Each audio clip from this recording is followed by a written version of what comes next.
And Russian jets have been targeting aid convoys and relief organisations in Syria near the Turkish borders. Monitoring groups say more than 35 aid trucks have been destroyed by Russian airstrikes in the past few days. A bakery run by the IHH Humanitarian Relief Fund in Syria's Idlib province is among them. Well, I'm joined now by IHH's Vice President, Huseyin Oruc, here in the studio. Huseyin, thank you very much for joining us. Thank you very much. Now, tell us, what is the situation that you're finding on the ground with your humanitarian work? Yeah, first we need to say that the Russians airstrikes not attacking the IHH groups on the Syria. They are targeting all civilians. Yeah, they are targeting the civilians.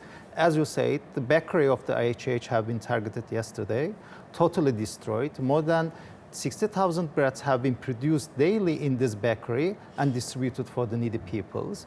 Now, totally, they are targeting humanitarian network on the northern part of the Syria, and they are forcing the more people to left from the Syria to neighbor countries. What other kind of places are they targeting as well as the bakeries? The bakeries, health facilities, the aid convoys, trucks, logistics centers for the humanitarian purposes. They are targeting schools, even they are targeting. Now we are afraid that they will start to target humanitarian camps on northern part of the Syria. And have you spoken to the Turkish government about this situation? Of course, the daily we are talking with all officials, UN officials also, we are in touch with them. All these humanitarian points on northern part of the Syria, or bakeries, or health facilities, or education center, or camps, the coordination of all these facilities have been given to UN, and they have shared with the Russians.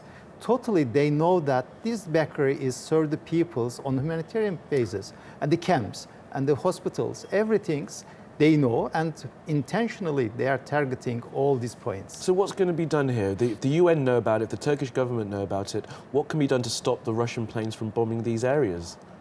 We don't know, but now totally the Russians are targeting the humanitarian peoples, humanitarian purposes of the northern Syria, and my guess, they are totally targeting the plans of the Turkey and the other alliance, and they are very against the free zone on the northern Syria, and they are forcing more peoples to pass the Turkish border and to come to Turkey.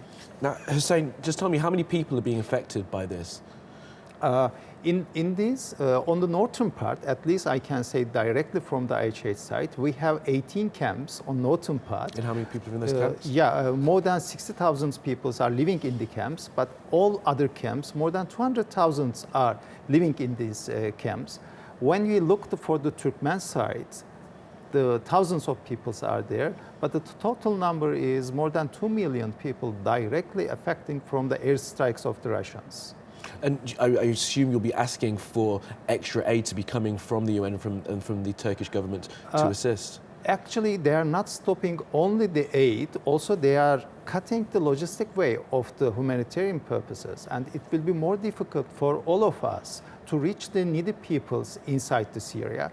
We are not talking about a very long distance. This bakery was only 40 kilometers from the Turkish border, and it was very close to us. And just talk us through the bombing of this bakery. You were warned beforehand that the bakery was going to be targeted? No, hopefully, first the bomb have been fall down in a very close place, and our peoples inside, 18 employees was there, and they know that the second target will be bakery. All of them is go out, and hopefully we didn't lose any of them. Well, that's good to hear. Okay, well, Huseyin, thank you very much for coming in, and we'll have to move on now, but thank you very much for your time today. Thank you. Okay.